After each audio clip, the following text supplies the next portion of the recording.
분노 의혹을 꼽습니다.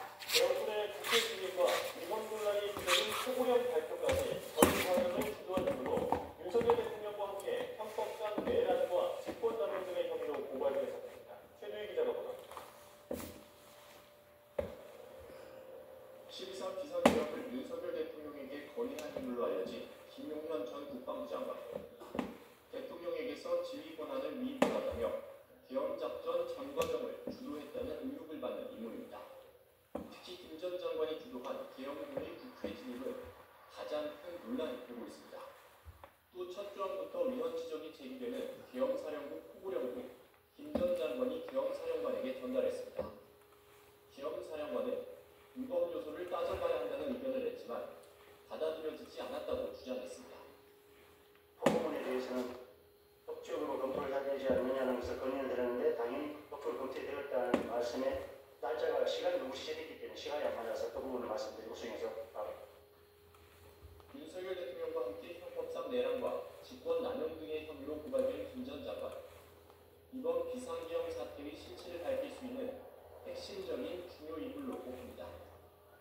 이에 따라 검찰은 김 전 장관을 상대로 비상계엄령 계획 수립을 주도했는지 포고령의 위법적 요소에 대해 사전에 검토했는지 등을 확인할 것으로 보입니다.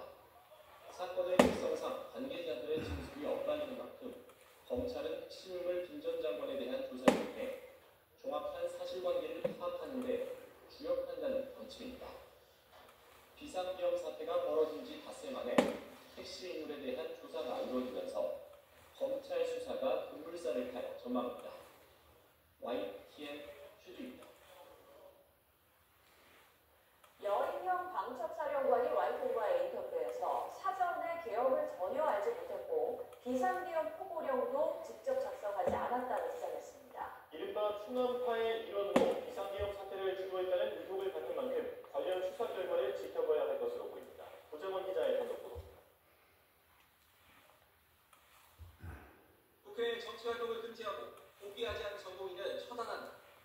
지난 3일 비상계엄 당시 대왕사령부 포고령 제1호 내용 일부로 작성 주체는 아직 정확히 확인되지 않았습니다. 박한수 전 대형사령관조차 김용현 전 국방부 장관에게 일방적으로 전달받았다고 밝힌 가운데 인력 작성자로 뽑혔던 여인형 방첩사령관도 자신이 쓴 것이 아니라고 주장했습니다.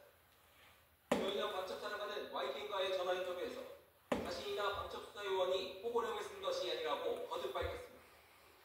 수사하면 정말 금방 결과가 나올 것이고 방첩사가 절대 쓸 일이 없다면서 그걸 왜 쓰겠냐, 미쳤느냐며 격앙된 어조로 답했습니다. 또 자신은 계엄 발령 하루 전날 휴가를 다녀왔고 참모이자 장군인 방첩수사도 폴란드 출장 중이었다며 비상계엄 선포를 사전에 알지 못했다고 강조했습니다. 윤석열 대통령의 충안부 후배로 이번 계엄을 기획했다는 의혹을 반박한 건데 윤 대통령이 이번 기회에 다 잡아들여 싹 다 정리하라는 지시를 내렸다는 홍장원 국정원 1차장의 주장에 대해서도 해명했습니다. 여인형 사령관은 계엄 선포 직후 홍장원 1차장이 전화해 주요 정치인들에 대한 위치와 지시를 미리 알고 있었냐고 물었지만 자신도 몰랐고 황당하다는 답변을 전한 것으로 기억한다고 말했습니다. 다만 김용현 전 국방부 장관으로부터 주요 정치인들에 대한 추적 확인 요청을 받았다고 시인했습니다. 여인형 방첩사령관은 윤석열 대통령의 충안고등학교 후배로 윤 대통령의 충안고 선배인 김용현 전 장관과 함께 이번 비상계엄 사태를 주도했다는 의혹을 받고 있습니다. YTN 구장원입니다. 더불어민주당은 여인형 전 방첩사령관이 언론 보도로 계엄 선포를 인지했다는 주장과 달리 방첩사가 사전에 계엄을 준비했다는 정황을 확인했다며 강제 수사를 촉구했습니다. 국회 정보위원회 소속 이기현 의원은 보도 자료를 내고 방첩사가